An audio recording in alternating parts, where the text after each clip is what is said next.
Jimmy Carter aspired to make government competent and compassionate, responsive to the American people and their expectations.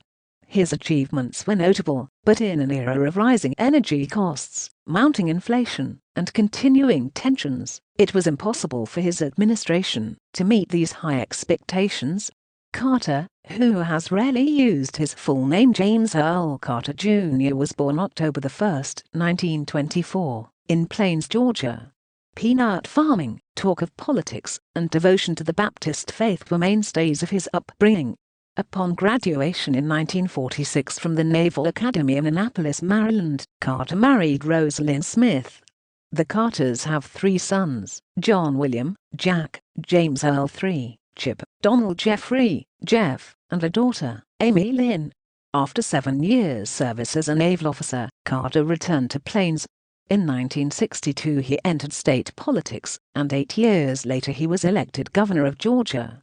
Among the new young Southern governors, he attracted attention by emphasizing ecology, efficiency in government, and the removal of racial barriers. Carter announced his candidacy for president in December 1974, and began a 2-year campaign that gradually gained momentum. At the Democratic Convention, he was nominated on the first ballot. He chose Senator Walter F. Mondale of Minnesota as his running mate. Carter campaigned hard against President Gerald R. Ford, debating with him 3 times.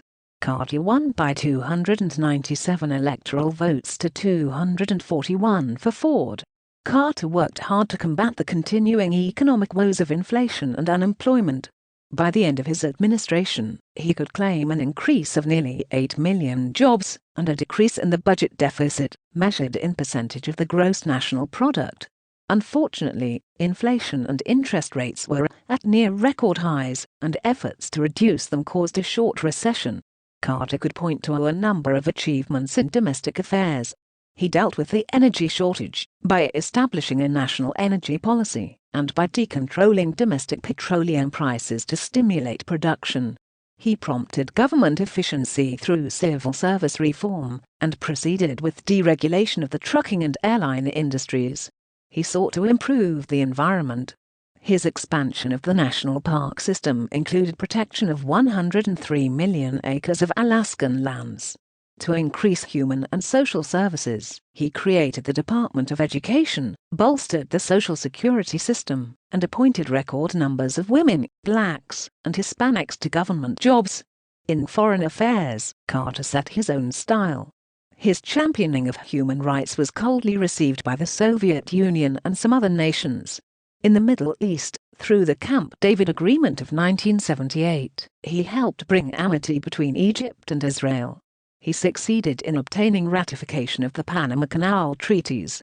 Building upon the work of predecessors, he established full diplomatic relations with the People's Republic of China, and completed negotiation of the SALT II nuclear limitation treaty with the Soviet Union. There were serious setbacks, however. The Soviet invasion of Afghanistan caused the suspension of plans for ratification of the SALT II Pact. The seizure as hostages of the U.S. Embassy staff in Iran dominated the news during the last 14 months of the administration. The consequences of Iran's holding Americans captive, together with continuing inflation at home, contributed to Carter's defeat in 1980.